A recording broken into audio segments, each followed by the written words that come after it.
welcome to tonight's episode of the Group Therapy Podcast. Tonight we have John Oak Dalton, independent movie maker, writer. I looked at your IMDb page. You are prolific in your work. You put out a lot of stuff. Tell us a little bit about yourself, if you don't mind.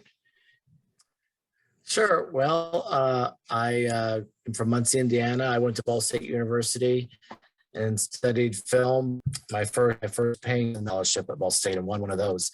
It was so long ago that back then they gave you tickets to the Letterman show when you won the scholarship.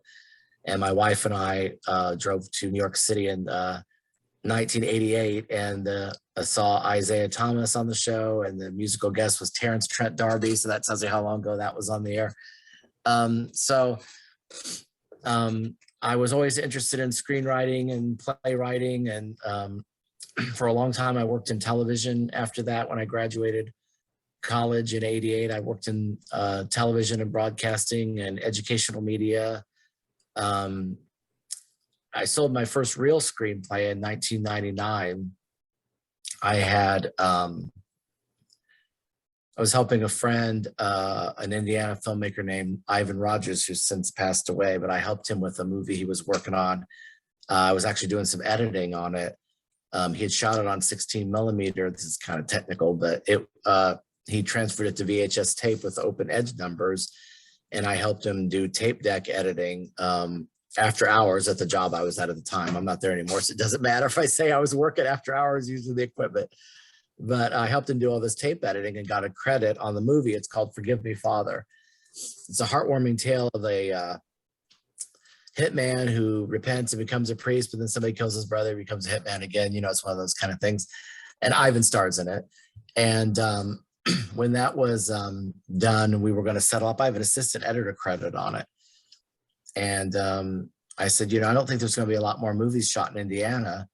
This was in the late 80s, but I said, but I think I could write a screenplay from anywhere. So will you help me shop some screenplays? And he was good to his word and helped me shop some scripts around. In the late 90s, I sold one called Player in the Game, and it was in all the trades and Hollywood Reporter and Variety, that I had sold a screenplay. It was going to be produced, and Ray Don Chong, this is 90s stuff now. Ray Don Chong was maybe going to be in it. It was that kind of thing.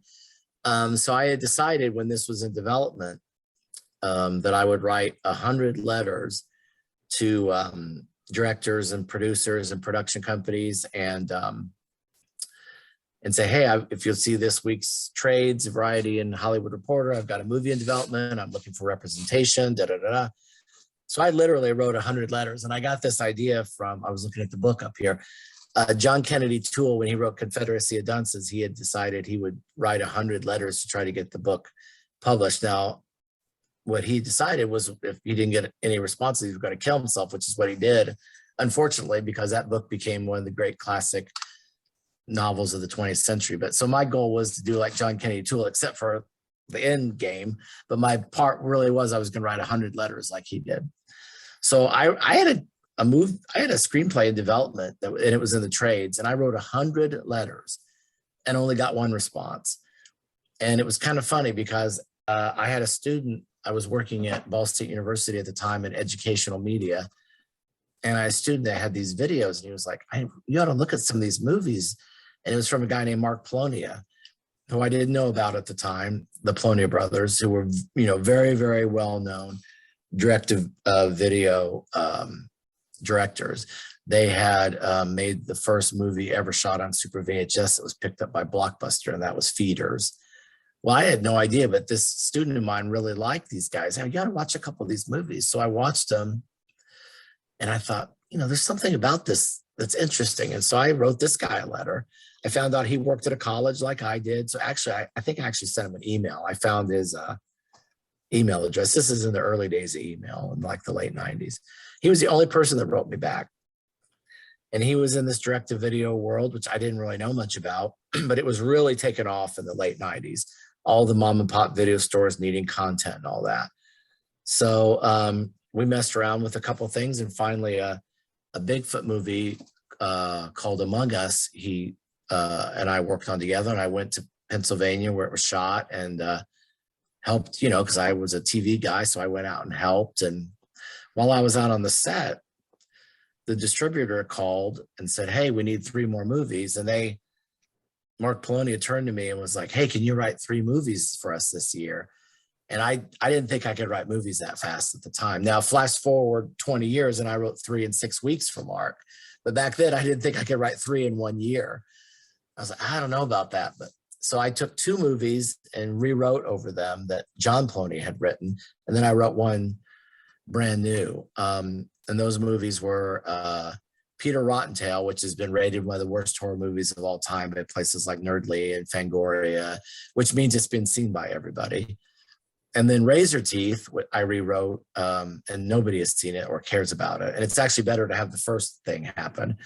And then I did one myself called Demons on a Dead End Street, which ended up not getting made. So that's like the perfect like capsule of working in the B movie world. One that everybody hates, one that nobody saw, and one that doesn't get made.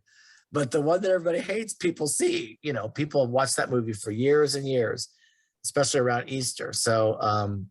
So after that, I was off to the races. So now it's like early 2000s, and the direct-to-DVD world is booming. So I did that for a long time, and come around about 17 or so. So maybe 7-8 years later, I was kind of in the place where I wasn't getting asked to do things I wanted to do, or wasn't getting offered much of anything. So that's when I decided I'd make my own movie. And I wrote a screenplay just for myself, and decided I would shoot it at my own house, where I'm at right now. And that I would just call in every favor I'd ever, made in the last 20 years. And a guy that we both know, Henrik Kuto, agreed to DP it for me.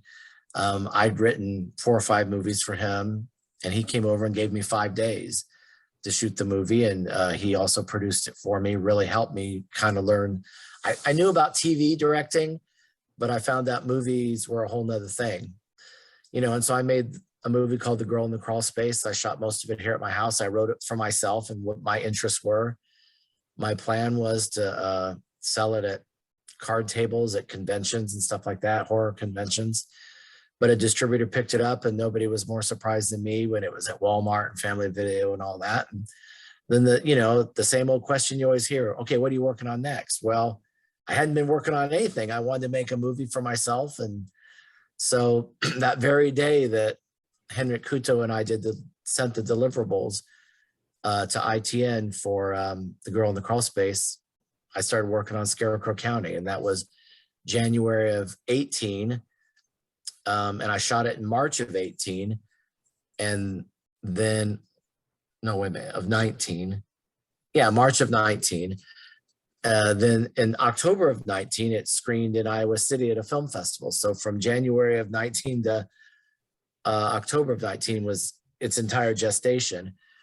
And, we were going to start shooting another movie in March of 20, and then everything that happened. And who knows what's next. So that's the last 20 years in 10 minutes. So. Well, you talk about the direct-to-video market and the video stores and stuff. I was a manager at Hollywood Video back in the day. And I remember getting these movies that, and I loved them. And I would, anytime we get the new movies, I'd always get, the new ones, okay, we got Harry Potter in, we got the Fast and the Furious, we got this, and this. Ooh, okay, that's a new one I ain't seen before. And, they always end up, I took them home and I watched them, and I would always tell, because people knew to come to me when they wanted to watch horror movies. And I was the guy that would go like, yeah, this one, and don't watch that one. That's interesting. The one that's funny because go ahead. Sorry. I was going to say, like, the very last thing that I did, I feel like I did before coronavirus was, so Girl in the Crawl Space came out in February of 20. Yeah. And then Scarecrow County came out in October of 20. But so like February of 20, I went to Chicago for for work. And I knew I was up there Sunday, Monday, and I knew that Tuesday it was coming out in Family Video. So I actually got on the family video site and figured out, like, between Chicago and my home in Indiana, like there were 6 or 8 family video stores, kind of like going down to like Lafayette and then over towards Muncie and then on towards Newcastle, maybe 8 or 10. And I was like, well, why don't I stop at those on the way home? So I stopped at the ones in Indiana. Everyone I could find, it was like, hey, I directed this movie, Girl in the Crawl Space. I hope you pick it up. It was shot here in Indiana. And by and large, the people were very, very friendly. The managers and the people working there, you know, they were interested, because I knew that those are the people like yourself that someone say, hey, what should we watch tonight? You say, oh, well, this was shot in Indiana, you know, whatever. Some of them already had it there. You know, it was ready to go out the next day. This was on Monday. And then, you know, some people asked for a picture. I mean, it was really kind of cool. I think I signed a couple. It was just a neat experience. And then, of course, that was the very last thing I did before lockdown. So, but I'm not saying I ushered in the fall of family video or the beginning of coronavirus, but it definitely happened at the same time.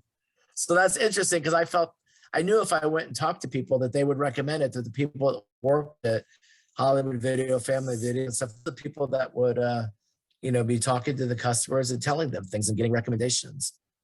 Oh yeah. And it's fun because, you know, you knew your crowd. You know, to this day, I still know the ones, because I own a comic book store and I have a ton of DVDs. Matter of fact, I got Scarecrow Country and a bunch of other ones. I got that one sitting there because I got it in when our family video went out of business. And so when they were selling it all off, I went in there and bought a bunch of movies. Then on top of that, some of my customers went in and bought movies. So I end up with a ton of movies. So anytime I'm a sucker for Scarecrow movies. So as soon as I saw Scarecrow Country, I'm like, that's going in Paul's collection. And and at the time, it's funny because, like, yeah, like when so, you know, Henrik is from a city. He's from Dayton. Yeah. Photography. And, you know, I live way out in the country. I live on like 5 acres. I've got chickens, you know. If you see Girl in the Crawl Space, that is my house in that, and that's my property, my land, and everything. The shed that is in the kind of the third act of the movie, that's on my property and all that. I mean, I shot most of the movie here in just 2 weekends, and so Henrik stayed the weekends, both those weekends, with me. And actually, Aaron Ryan stayed here. John Hambrick stayed here. I mean, we had a fun time. It was a lot of work because we were shooting 20-page script days, but we had a lot of fun also.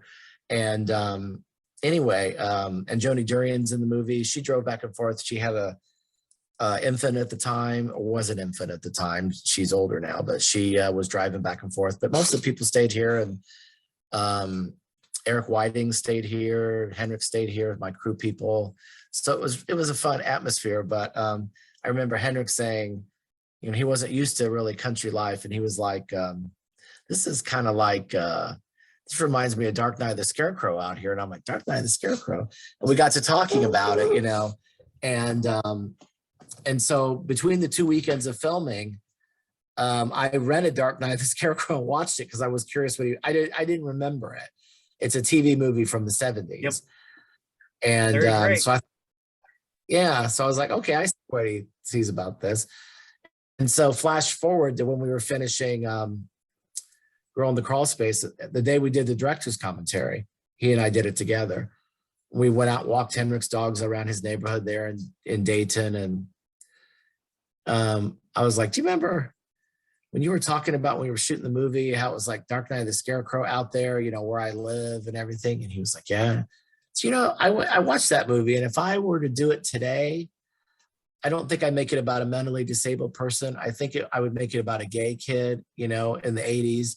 And, you know, he gets tormented and everything. And then, you know, same kind of thing. But if I was to redo it, that's how I would do it, because, you know, it just wasn't that open back then. And there were a lot of people that, you know, it just wasn't talked about as openly as it is now. So I think that would be a more relevant story for today, that, you know, some kids in the 80s beat up a gay kid, and then flash forward 20 years and that kid is getting revenge, you know, and he said, you know what, you should write that. And so he and I started talking. We kind of talked through the whole plot while we were walking the dogs. Okay, I think I will go home and write that. That was it. Like I said, that was in January.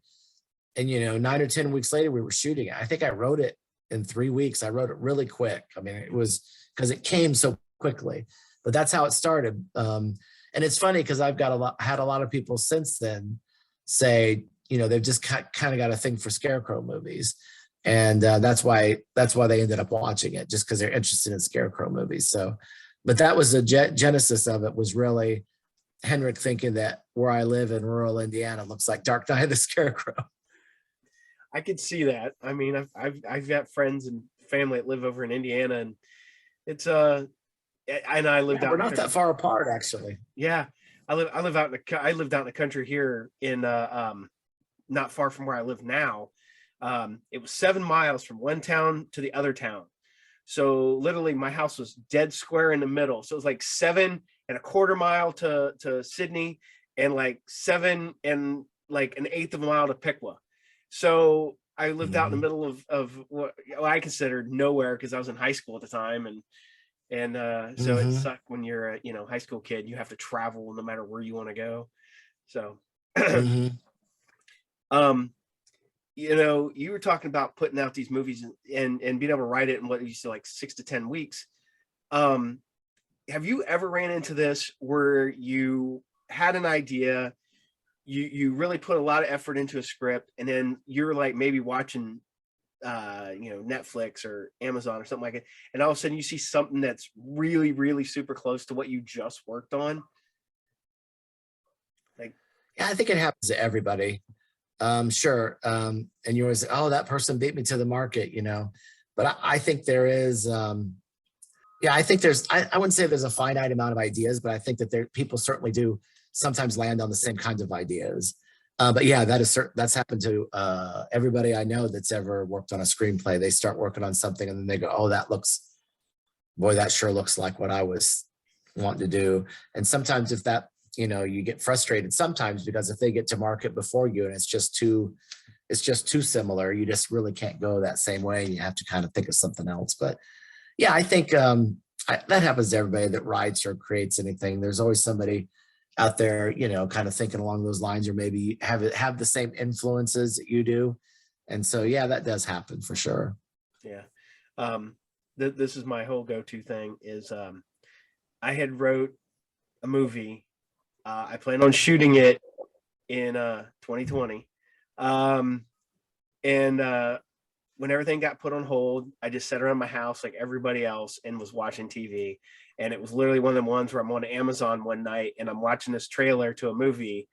And I'm like, oh, that's really, really, really close to my idea. And then I watched the movie and I'm like,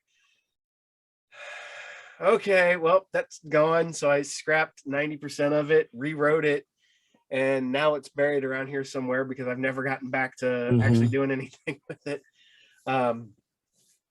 It's hard to get something started. Yep. There we go. I was saying that I'll give you a little space here.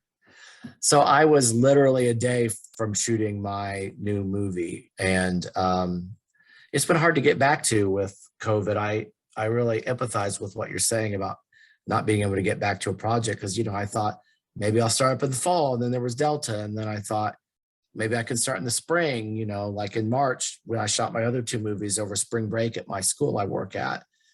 But now we got Omicron, and that seems worse than Delta, so there's probably not a very good chance at all that I'm going to start a new movie in the next 6 or 8 weeks or pick my movie back up. But I think the good thing that happened was that I actually stopped. It was the night before, so I was going to take spring break off of work at the school I work at, and probably a few days before that, we'd found out that we were going to be closed for spring break and then 2 more weeks, and we'd be home for 3 weeks, and then that would be it. The coronavirus would be over.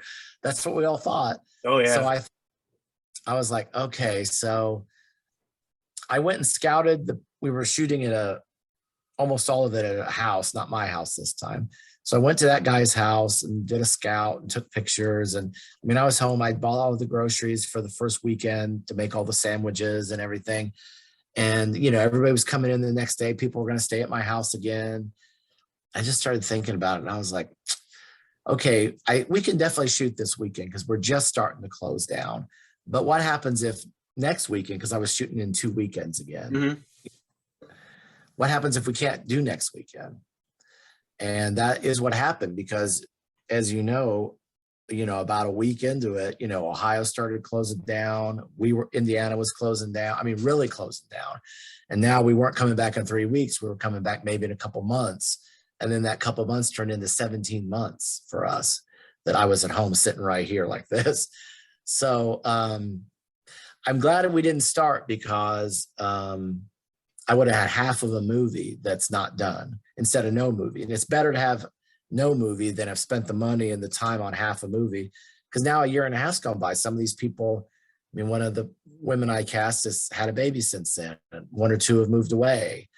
There's several things have happened to different people involved with the production. And then the house we were going to shoot at, I think I could go back there, but what if they had bought new furniture in the last year or painted a wall? So I'm just glad we didn't pick it up. But to be honest, I wouldn't beat yourself up too much about not starting another movie, because I don't know what we're going to be able to do, even B movie level. I mean, obviously we've seen Hollywood movies that are stopping and starting, and, people that can't finish movies right now, all the talk show hosts that are canceling because they all have COVID. And I mean, so, we're in that exact same boat in the B movie world, trying to start movies, finish movies. I wrote a movie for Henrik that had some starts and stops, a movie that's coming out soon or will be done soon. And it was shot over a long period of time because of all the different restrictions. So yeah, I don't know. Now I have written a couple movies for other people since then, but I haven't started back on anything. And I'm not quite sure when I'm going to be able to do that with how things are going. It's hard to say. Now, if you're like me, I had to find other outlets. Yeah. I jumped back into this.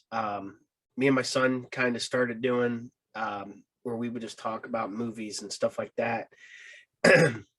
And then it sort of kept evolving.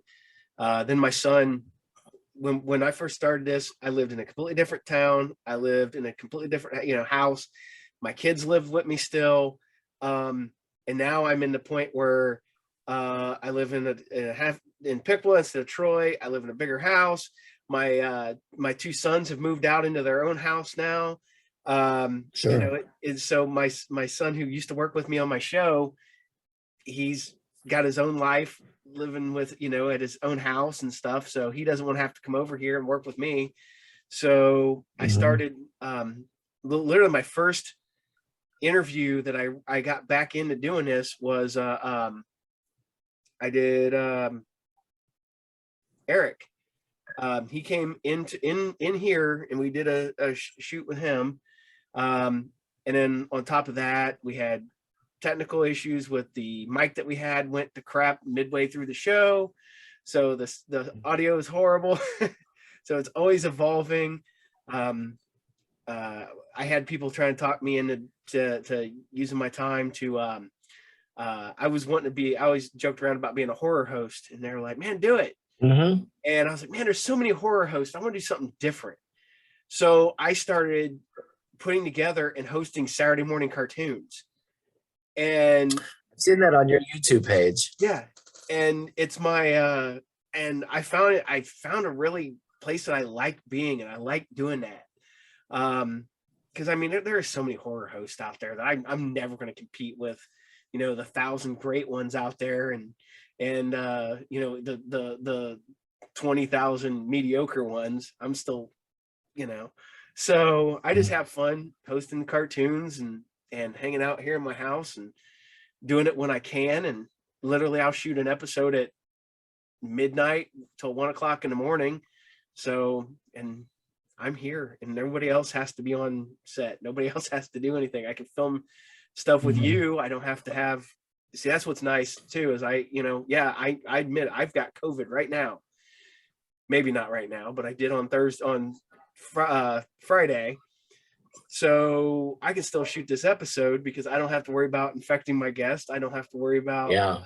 doing any of that. So, Well, you're set up there, Paul. You got some nice swag back there. I see a couple long boxes. I see some good, see an at back oh, there. there's multiple AT-ATs over there. There's some nice swag back there. Yeah, that's my, there's my arcade. Uh, Okay. um, Nice gray cat. yeah, that's my wife's cat, Lucy. My cat is, I don't know where she's at. She's hiding. So, but it's I don't know. I just like being able to do this. I have fun, and I would love to get back to writing. But I'm like, I don't have time to do that. I've got other stuff because like I said, I even own my own comic shop, so that gets even harder because I do. Oh my. Yeah, I do my interview show. I do my cartoon show. Run my shop all week long. I have a 11-year-old with autism, and I try to spend time with my wife and my kids and stuff whenever I can. So I am a busy guy. Is your shop in Piqua? Yeah. Yep. It's called Are You Game? It's I sell video games, toys, comics, all that fun stuff. So, but yeah, now I get on a different tirade onto my stuff. Gonna get back to you. Who are some of your influences? Who are some of the people that you've like looked at and go, I like what these people do, I think just in general, like I think my influences like in screenwriting, I came up more in like the 70s and 60s as far as like the kind of movies. So a lot of the 80s, 90s in the horror genre, I missed a lot of that. I was already an adult in the late 80s. So I wasn't really, and was married and starting my own family. So kind of that era of horror film, I wasn't as familiar with at the time. So really my influence are really more like 70s and 60s film, which is a lot of what I was watching and also what I was studying, in college. So I would say that's kind of my era of influence. I think especially I think when I started, how I learned to do screenwriting, and this is back, in like the typewriter days, but what I did is I went to the library and checked out some bound screenplays. Back then you could, there really wasn't an internet. Mm-hmm. So you could check out bound screenplays from the campus library. And I picked movies that I liked at the time so I could read the scripts and kind of learn how they wrote the movies. And I think the first couple I took out Spike Lee's She's Gotta Have It, Soderbergh's Sex, Lies, and Videotape. Those were probably the first couple that I found that I took home and read because I'd seen the movies around that time period. So that's how I learned to I think I checked out The Player, which was written by Michael. I feel bad I'm drawing a blank on his name because later on I wrote something on my blog at the time about the screenplay for The Player, and he wrote me an email. So he must have had early Google alerts set up like people do now. Michael, I'll have to, shoot, I can't Google it. I'm on Zoom. But anyway, so, that's how I learned. And that was I was really into independent film back then as well. And so, but, as far as the horror movies I saw growing up, like Christopher Lee Hammer movies, Italian sword and sorcery movies like Hercules movies, Japanese rubber monster movies. I was really interested in like those, I like Tarkovsky, like his Soviet science fiction, like Stalker and Solaris and stuff. That's my kind of vibe. So as far as horror movies, that's the kind of stuff. In Indiana, you were talking about horror hosts. We had a guy named Terry here. Yep. That was on Indiana television. And I, you would stay up late and watch his stuff. And that's where I saw a lot of those. Later, when I was more of a teenager and had cable, because Sammy Terry was on regular television. Mm-hmm. Then Son of Svengoolie, which had a lot of old movies, but funnier. And then Commander USA on the USA Network, and he would have like Mexican wrestling movies, and he had more crazy kind of movies. So those are all the things I saw growing up. Kung Fu Theater on the USA Network, stuff like that. So my horror influences are really earlier, and that's kind of more how I write, I think. I'm not as familiar with. By the way, before I forget, What's that? Michael Tolkien. Michael Tolkien. Yeah, I guess. And I was so nervous when he wrote me an email. I was, because I'd written this whole thing about the player, and he responded to what I said, and it was so nerve-wracking to me that I just wrote back thank you. Or I was afraid to sort of start a conversation with him about it. But I do the opposite now. I'm not as like Michael Tolkien or anything, but like if I see somebody talking about a movie I worked on online, I do exactly what Michael Tolkien did. I write to people and chat with them. It's different now because it's not just email. So I tweet to people, or, I put, especially Twitter, but also Instagram more likely. You don't see as much on Facebook if you're not friends with them, but if strangers start talking about movies I've worked on, I often write to them or try to say something funny to them. Because I think a lot of times people don't realize that real people have done all these things. It's just this sort of nebulous idea that these people are making these movies, but they're not really people that might accidentally see what you wrote about them. So, and people will say all kinds of stuff until they realize you're listening, and then they're a little more circumspect. But so yeah, those were probably my influences. I would say like the first couple movies that really kind of blew my mind were, I think the first one was when I saw Night of the Living Dead at high school. They had a screening at my high school at night, like for a fundraiser or something. And I went, and it's first time I'd seen it. So this is like 83, 84 maybe. And they showed it at the auditorium, and it was some sort of fundraiser or something. Why they picked that, I have no idea. Well, but I was thinking at the time, yeah, you're right. Yeah, it's in public domain. You're right. Yep. That's a good point, actually. You've solved my childhood dilemma right there. But I remember seeing it and thinking, you didn't know what was going to happen because, so there were no famous people in it. John Wayne wasn't going to come in at the end and he wasn't going to save everything. You just didn't know. Mm-hmm. And I think it was the first time I really got interested in independent movies.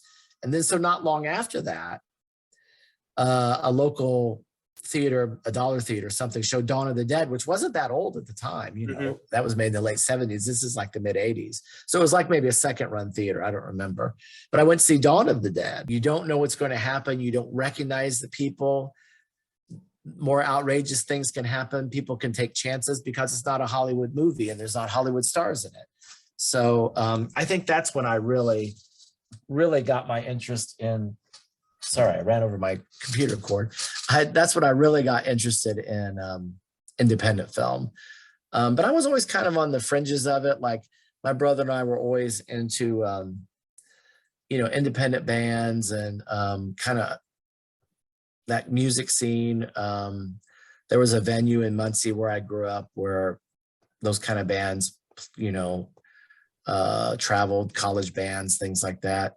And then, I was interested in zines, and I was interested in underground comics, with an X. Yeah. I was all that kind of stuff. And actually in both my movies that I made, I have a lot of references to zines and underground comics and, independent music. And I did that because I've always thought, well, if someone wants to see my movie, and you can see by looking at it that it's an independent horror movie. If you want to see my movie, you're probably interested in other things that I like Dungeons and Dragons plays a huge part. It's not called Dungeons and Dragons in the movie, but Dungeons and Dragons plays a big part in Girl in the Crawl Space. And, underground comics plays a big part in Scarecrow County, and so on. So yeah, those would probably be early influences. As far as just what I was seeing at the time, and what I got interested in, how I got interested in those things in the horror world. you talk about checking out bound copies of screenplays. Um, I used to do comic book show over in Indianapolis. I don't know, twice a month, maybe once a month. Back in the early '90s, into the there used to be a guy there, and he would get, this is all pre internet where you could find everything. So he would bring these screenplays, the working scripts and stuff like that for movies that either A, never got made, or vastly different from what the original version was. Because I remember getting the one script that made me laugh, and I wish it would have got made, is Spaceballs 3, The Search for Spaceballs 2. And literally, because I don't want to be I always thought screenplays, reading them like a book, is some dry reading, for me. And you're sitting there and I'm just laughing out loud at this script, and being able to get stuff like that. And I don't think, especially now, like in a day and age where everything is, pull it up, boom, there's this, you can read it. And you have to actually go search these things out. Like you're talking about going to your school and finding the bound versions of them. I was like, I don't think people understand that was a thing at one time, that you had to. And going to conventions to look for bootleg, I could say bootlegs, bootleg tapes of movies you couldn't find, that didn't, you think now we've got like Severin, Vinegar Syndrome, places like that are putting out, they're restoring these movies. Well, beforehand, we were just getting VHS bootlegs that people had made, either with, taping off of screen or off of a cable channel or wherever they found them. I mean, that was a big thing, to go around and find these weird, unusual movies. Actually, we were talking before we started today. I mean, that's actually how I met Andy Kopp. I mean, I knew him through public access television. But I had a couple conventions where he had a whole thing, Turkish Star Wars and all those movies, that he had his side hustle doing all of that. So it is interesting. Yeah, it was a totally different world as far as, and you had to, you went to the movies or you waited till it came on TV, and that was about it, and until the mom and pop stores, which, there's really been 3. I sort of missed the first one, like in the mid 80s, but some of my friends, like the Polonia brothers, they were really there at the right time for the mom and pop store. And then that second wave in the 90s, early 2000s, which was that DVD boom, where they're in all these stores just needing content and content and content. And then that up. And, for a long time, I was really kind of at wit's end, because I was like, I couldn't see how streaming was going to be monetized for a B movie, like the everyday guy. Because Netflix wasn't taking those movies, right? Hulu was not taking those movies. Amazon was up to a point, and then they cut the legs out from under everybody.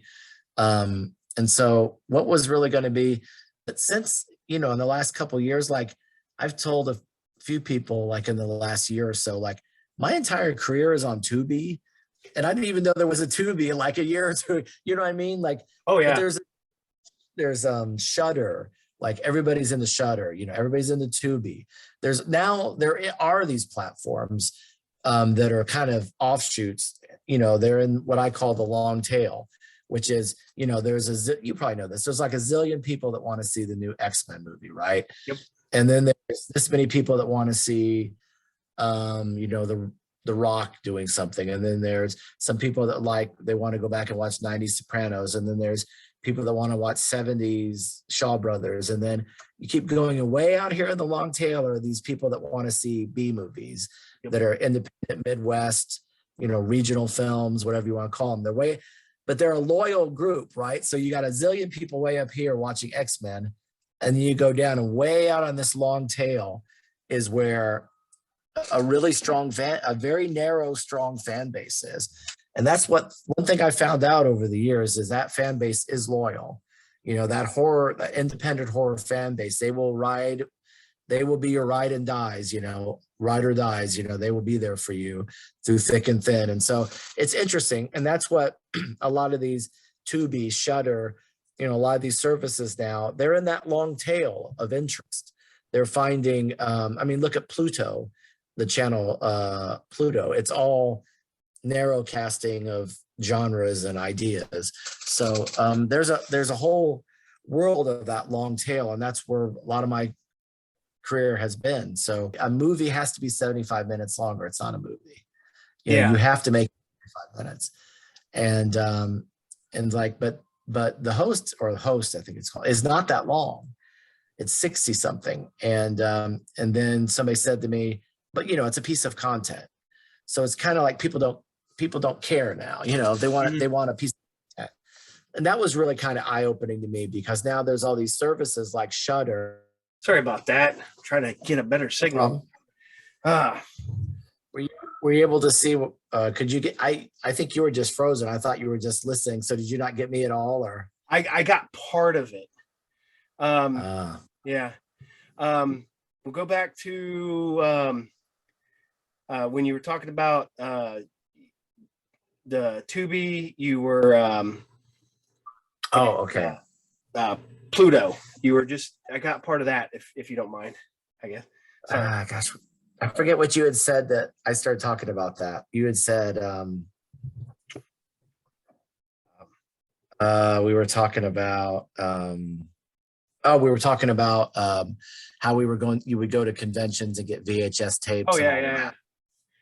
So I mean, I don't think people now, let me start again. So I don't think people now realize that, you know, it was so difficult to find that content back then that we were interested in. It was to, you know, to go and search at conventions and meet people, and you know, to find VHS rips or VHS tapes and DVD rips and all that. I mean, it's just a different world now with streaming content. And it surprised me because I didn't really see it coming. You know, like I was around when the mom and pop video boom started, but I wasn't part of it professionally, but I was around, and some of my friends, like Tony Brothers, really took advantage of that, you know, and but I was around in the late 90s when the DVD boom started, and they needed in the early 2000s, they needed so much content. Oh yeah. And the pipeline was just chugging and running, and Amazon was, but then they kind of cut the legs out from under everybody. So, but it wasn't really until all these channels like, you know, Shudder and Tubi and all these little Roku narrow casting channels, when that took off, that's when I really saw that the content funnel was opening up again. Oh yeah. You know, and I've joked with people for a long time that, like, I didn't even know there was a Tubi like 2 years ago. Now my entire career is on Tubi, which is really surprising to me. And I watch it all the time myself now. I look for stuff on there. I know Shudder is a big service for the horror movie community, but there's tons of others. Oh yeah. And I think the first time that it kind of blew my mind was when The Host came out, which was a movie shot on Zoom in England, kind of like this. Everybody was talking about it and how scary it was. And I found out it was like 60 minutes, 65 minutes maybe. And I was like, but that's not a movie, right? A movie we've always been told movie 75 minutes. And somebody said to me, well, it's a piece of content. And that's when I thought, wow, you know, it's just a piece of content. That's what people aren't looking for, movies or 30-minute shows. They just need content. And that's the first time I really okay, this streaming thing is really turning into something, and there's a way for us in this industry, our industry, to monetize that. Oh yeah. Well, it surprised me was up until, I don't know, a couple years ago, you know, it was movies, TV shows, and now that's kind of disappeared. It's content. It's these guys are producing content. You know, I've talked to people who produce stuff from 4 or 5 minute little snippets to 2-hour long shows. And I'm like, okay, how do you decide whether, okay, today's the day I make a 2-minute thing? He goes, it doesn't matter. He goes, whenever I get a, you know, idea in my head, I just do it. He goes, because it's content. They're going to watch it because they're already watching this other stuff I do. I'm like, okay. And, you know, I've talked to other people who are other filmmakers and stuff like that. And they're like, you know, we're putting out, you know, okay, we could do a full movie. That's going to cost us $5,000. Excuse me. We can do a 15-minute, you know, content and knock that out in an afternoon for $150 for food, you know? And they're like, well, Yeah. we make more money on that 15-minute content than we would on the 2-hour long movie because one, no video store's picking it up anymore. You know, Walmart doesn't carry anything hardly at all anymore. He goes, so, you know, yeah, we can probably get picked up on Tubi or get picked up on Plex or something like that. But where the money is on YouTube or wherever in that 15 minutes or whatever that they decide to put out for next to nothing. So, you know, and then Yeah, that's a new model for sure. And it was really eye-opening to me because I came up in a traditional film and television model, and that is not, it's not of interest to people anymore. It doesn't matter. no. Well, you know, and now the other way, it's going the other way where, you know, you're getting these companies jumping on old properties that have just been kind of languishing out there in the ether. And one of my favorite movies of all time is a little horror movie called Eyes of Fire. I have 2 VHS copies of that I've had for 30 some years. And finally, was it Vinegar Syndrome just released it. No, Severance just released the Blu-ray of it. And, you know, I'm like, okay, well, I can retire these old VHS tapes. I mean, I got the Keep on VHS and on Laserdisc because you cannot get the Keep anywhere, Right. you know, but you know, there's somebody I know at one point, the Keep was on Amazon. You know, it was the really, really low quality version at one time of it looked like the VHS copy, you know, but they did it and then that got taken down. But you know, with people jumping on the old properties and then you got the people just producing content to be producing content. And there's something out there for everybody. You know, I wouldn't be doing what I'm doing right now if there weren't people out there watching it. You know, I when I first started doing all this stuff, I thought, okay, you know, me and my kids are going to do this. It was a podcast, and we got on YouTube, and then the YouTube took off on some of the stuff. Some of the episodes I do good numbers, other episodes I don't do as well. But you know, I keep the podcast there because I have a handful of fans that listen because they're truck drivers. So, and it's yet again content. People are driving down the road and they want something to listen to, even if it's a 30-minute show or a 2-hour show. So I don't know. They seem to like it. So, but you know, it is a weird model for me to wrap my head around, I guess. So I don't know. I don't know. You hiccup there for a second. Yeah. Like I said, it's a weird concept for me to wrap my head around. I mean, I'm closing in on 50, and I grew up in the era of, you know, TV shows, movies. You know, you didn't have, you know, 5-minute little snippet to enjoy on YouTube, and now you do, you know, and that's people have made entire careers of it. So, you know, it's interesting you talked about having a comic book store, because I really think like role-playing gaming, you know, RPG gaming, comic books, and B movies, there's a lot of crossover and interest. Like if you go to any of those conventions, you see a lot of the same people. oh yeah, as my son sneaks up behind me here. Oh, he's sneaking, somebody's sneaking up on you. Hey bud, what are you doing? Go upstairs, dude. Go be good. Sorry. But oh yeah. There's definitely a crossover. I've got I mean, you go to this conventions, comic book conventions, gaming conventions, or, you know, film conventions, horror film conventions, you see a lot of the same people, a lot of the same vendors. There's a lot of crossover of interest, I think, in those fields. So that's interesting that you're kind of talking, you know, you're talking about horror movies, you got your comic book store, plus you're obviously collect a lot of stuff with gaming. Oh yeah. I'm a huge gaming nerd. Mm-hmm. Been playing D&D since junior high. So Me too. Was it 1985, I believe? Maybe. I think that's right. Yeah, I'm not that much older than you, so yeah, I'm not that far ahead of you on that. Yeah, it's but yeah, it being in this universe, um, I've been doing comic book shows as a business, working for either somebody else or for myself since about 1990. Mhm. And it's funny because you say you see the same people. I joke around that we go over to the show over in Indianapolis, which used to be in Shadeland, and now it's I don't even know where it's at now, but you could almost set your watch by when certain people would come in Mhm. and when they would leave, and who the other dealers were going to be and everything. And I went a decade between doing Indianapolis shows, and I just decided to do one out of the blue one day. And I'm sitting there, and pretty soon, the same people came in that I hadn't seen in 10 years around the same time of the day. I'm like, wow, this is it, are we that bigger creatures of habit? And then my wife's like, yes, you're all that bigger creatures. Yes, I agree. Yep.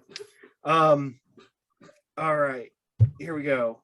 This is the one I ask all the people I've worked, the directors and stuff like this. You could work in any other genre other than horror. What genre are you working in? Oh, I'd make a Western easily.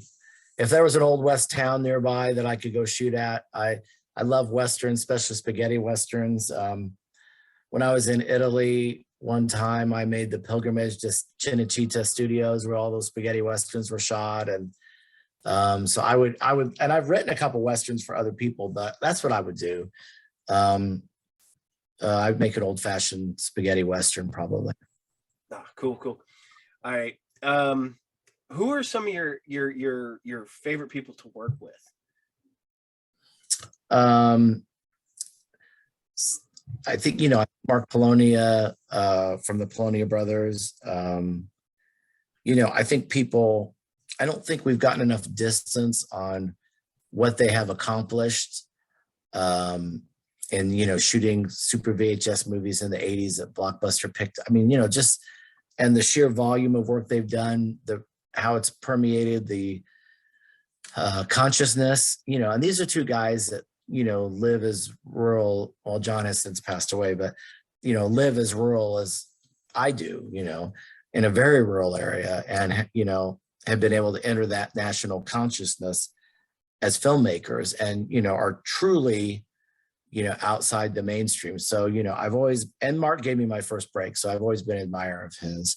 Henrik Kuto is an immensely talented young dude that I actually met when he was in high school. Yeah. And I thought he was pretty talented back then. And, I think he's got, his stars continue to be on the rise.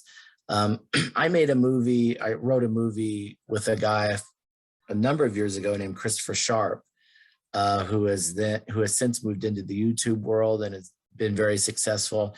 And I've always thought he was really ahead of his time with his work. And I would love if he would make another movie. He only made the one, has worked more in the other parts of the industry since then, but I would definitely work with him again. But those would be, my good friend, Ivan Rogers, who has also since passed away. He's a very interesting guy. And I never really got to see a project with him to completion. And I would have enjoyed, as a scriptwriter, I worked on a movie with him as an editor, but he was just a really fascinating. I mean, I could do a whole hour just talking about his life and I keep trying to convince people to look up his work, posthumously and just see what he was doing. Cause he's a fascinating person. He went to high school with Ken Foree, from Dawn of the Dead. He knows Fred Williamson really well, knew Fred Williamson. He just moved in some interesting circles and had an interesting life. He did these martial arts movies. He's just an interesting person. So, I think everybody I've worked with, by and large, I've been happy with, and some I've returned to time and again. I think Henrik and I, living close together, just an hour and a half apart. That's been a big boon to our relationship. But I just finished, those are just a couple people off the top of my head that I've known for a while, and some I've got to work with a little bit and some a lot. And so, you kind of find out it's a pretty close, the B movie world, there's a lot of connections between people, you find out. Oh yeah, it's a lot smaller than I ever imagined it to be. Because when I first started hanging out with Andy at the public access channel in Tip City, I grew up watching Shock Theater with Dr. Creep, and then I found out that Andy was working with Dr. Creep. So while I was editing my show, while I was supposed to be in there editing my show, I would go in there, end up hanging out with Dr. Creep and Andy while they were working on their show, so not getting any work done on my show. That's pretty cool, though. Oh yeah, and then one day out of the blue, Andy's like, "Hey," he goes, "Do you want to be in a movie?" And I'm like, "Sure, when and where?" And he's like, "I need you here at this place down in Dayton," and literally out in the middle of nowhere. And that's when I met Henrik, and that's when I met Eric, and then it sort of just kind of snowballed from there. And then I remember Henrik giving me a message one time. He goes, "Hey, do you want to be in a movie?" And I'm like, "Sure." He goes, "I need somebody to stand in the background in the office." And I'm like, "Okay." So I ended up being an extra in Bulldog for Christmas because he asked for people all the time. Yeah. And the worst part about it is I'm supposed to be an office worker. I get all the way down to Dayton from Piqua, and I get all the way there. I get out of my car and I look around, and I had a dress shirt that I had set off to the side to take with me, and I had left it set in Piqua. So that's a 30-minute drive one way. And I'm like, and he just looked at me and goes, "Just stand in the background. You can be anything. Just you can be a janitor. I don't care. Just this." And then I met Aaron Ryan. I met some of the other people he worked with, and I met some of the other filmmakers here because I met them through Aaron. And then I started looking into you because you were friends with Henrik and Aaron, and your name pops up on movies, and yeah. And I was like, "Oh, okay." And so I started looking more into that, and and it's funny because it all started because I live 2 blocks away from a public access television station where I met Andy Kopp. So it just sort of it's just a small little area. Yeah, it is. And I really enjoyed working with Erin. I really wrote that part in Girl in the Crawl Space for her. And I think that's always a good way to get people interested. You're like, "Hey, I wrote this part for you." And I wrote, the part that John played for him and the part that Joni played for her. And, it's a good way to approach it. "Well, I really wrote this with you in mind. And would you come to my house for a couple of weekends?" But yeah, she's a super talented person. And I had written Calamity Jane's Revenge that she's in and thought she was really good in it. Joni was in Scare Waves, the segment I wrote. John, I've seen in a ton. I don't think I'd ever written for John, but I'd seen him in a ton of things that Henrik had done. So it was neat to get a chance to sort of make those connections with that Dayton crew over there.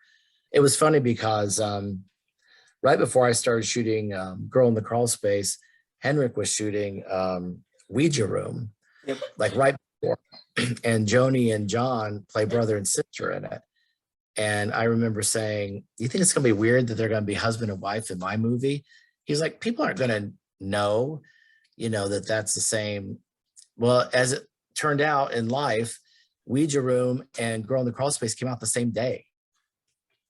Yeah, I remember that. It was at Walmart. Movies also. And Joni, Aaron, and John are in both movies. So, and I think Rachel Rodolphe is in both movies. So just as funny that, they were shots and just happened to come out. They shot not at the same time, but they came out the same day. So. Yeah.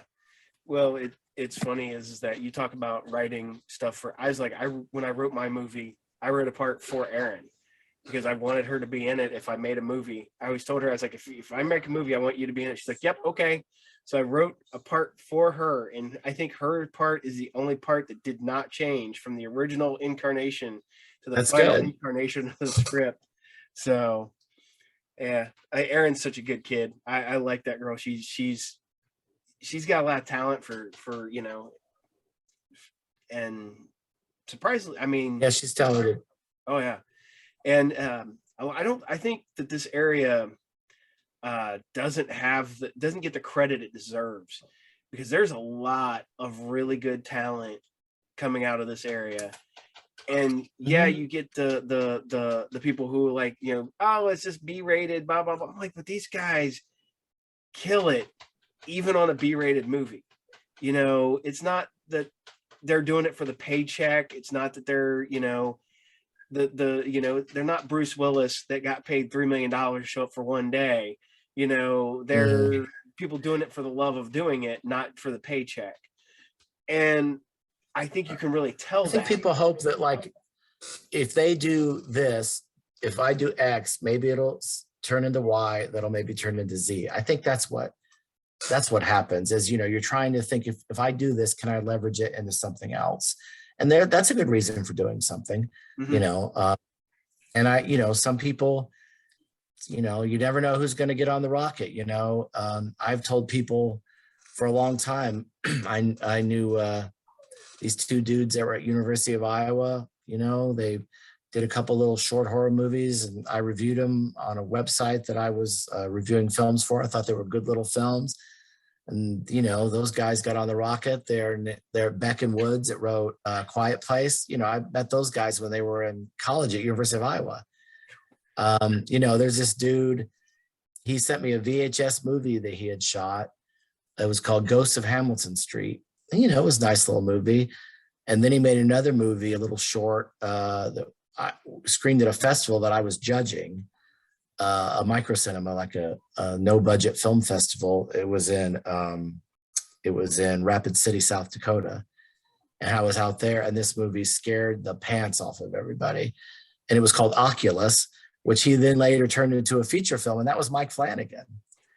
And, I got to talk. I mean, he sent a movie to my house. And now this dude is, making Stephen King movies for Netflix, but he was shooting stuff on VHS, back in the day, and, mailed me a movie to review. And I remember I found that old correspondence between the two of us when I got out of reviewing for this website. I remember him sending me an email. Hey, are you still reviewing? I've got a new movie called Absentia. And I was like, no, I'm out of the business, but good luck with your movie. Well, that was kind of what kicked it off for Mike Flanagan. So it's kind of crazy.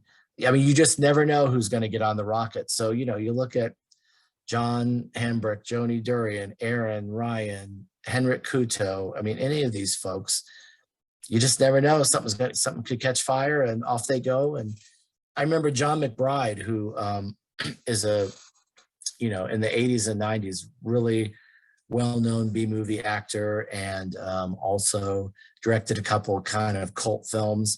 He told me one time, you really can't push other people's career ahead of you, because it's so hard to just keep your own going. But if you take off, you can pull people with you. You can't push anyone ahead of you, but you can pull people behind you. And I thought that was really, really good advice, because you just never know who lightning is going to strike. And if you have a good relationship, they might pull you along with them. I think if you look at Sam Raimi, right? He still has Bruce Campbell. He still has his brother, because you end up with a group of people you can trust. Oh yeah. You end up with people you can count on. And so when you hit the big time, you look around and look for those people. And that's what Sam Raimi's done, and tons of other people. Tarantino, I mean, tons of people have done that. They pull the people that they trust along with them. So, I mean, I thought that was really good advice. I mean, you can't push someone ahead of you, but you can certainly pull people with you. And, lightning strikes. I was talking to a friend the other day about Paget Brewster, who, is in, I think, Criminal Minds or CSI, some show I don't watch, but he was talking about her. I was like, yeah, I saw her in a micro cinema film that was shot in Chicago, and she was like a secret agent or something, like 20 years ago. Yeah, I mean, and the guy who was the janitor on Scrubs was in it too. So I mean, you just never know. one time was at a film festival, and the guy screened the movie, and the two actresses in it, I didn't know who they were. And he and I went to lunch, and he was talking all about them, but I didn't know who they were. It's like, oh, that's nice. I didn't know they were going to be Lizzie Kaplan and Alison Brie later. So it's just interesting. You just never know. You just never know who's going to catch fire, who's going to take off. An old college classmate, he was older than me, who was the mascot at Ball State University, was Charlie Cardinal. That's Doug Jones, who's been Silver Surfer and all the Del Toro movies and all that. He was the mascot at the college, You just never know. Well, the other day, speaking of Doug Jones, I'm rewatching CSI from the beginning, and I forgot he was just a random poker player in an episode of CSI. Mm-hmm.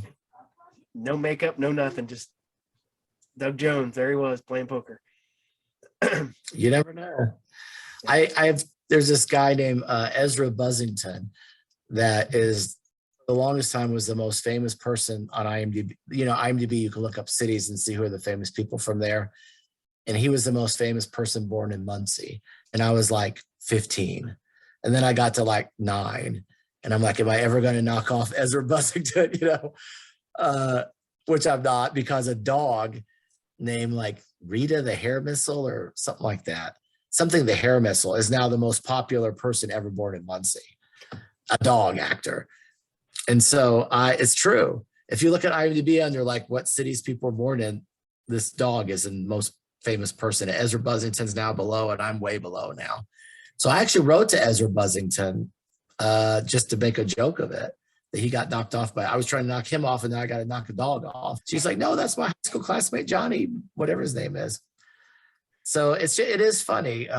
Everybody comes from somewhere and has done, everybody's had their peanut butter days. Some of us stay in it for a lot longer than others, but you do it because you think something might happen, Oh, yeah. X might lead to Z. See, I have no chance of ever becoming the most famous person from Piqua. Who's ahead of you? The Mills brothers are from Piqua. The guy that the movie The Last Full Measure is from Piqua. And the guy who created the 8-track tape is from Piqua. Okay, you're never gonna make it there. Never. I cannot beat the 8-track tape guy. No. No, that guy's probably right up there. The other ones might fall, but the 8-track tape guy, that's gonna be on the sign coming into town one day. But no, it's the only other thing was I found out that one of my favorite comic book artists is a guy named Patrick Zurcher, and he's now in Indiana. Oh yeah. But he's from Piqua. And nice. I had to find him. Finally found him on Twitter one day, and I was like, "Hey, are you really from Piqua, Ohio?" And he goes, "Yeah, born and bred." He goes, "I lived there until I think in the 6th grade."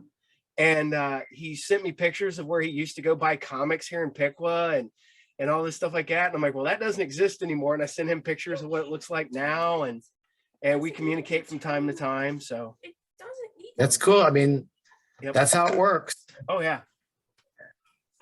Well, Paul, is close to my bedtime. Do you have anything you want to wrap up with? Yeah, we're gonna go ahead and wrap it up, and I do appreciate it. Maybe we can have you on again. You can tell us about. Oh, I'd love to. Thank you. And stuff like that. And I got to get over to Piqua. Yep. Hey, you can come over sometime. I can put you at the shop. We do have a comic book show here in town. I'm trying to figure out when we're going to run it now. Because we're supposed to. The day I got the venue was the Friday before everything got shut down. I was going to announce the date and the venue on that Monday, and they're like, Monday at midnight, everything was getting shut down anyways. So I had to postpone everything again. So I'd like to drive over for that for sure. Yep. I got a lot of stuff I like to look for sure. Cool. All right. Well, I appreciate you coming on. We'll talk again. Thank you, Paul. What? Sorry. Bye now. Bye.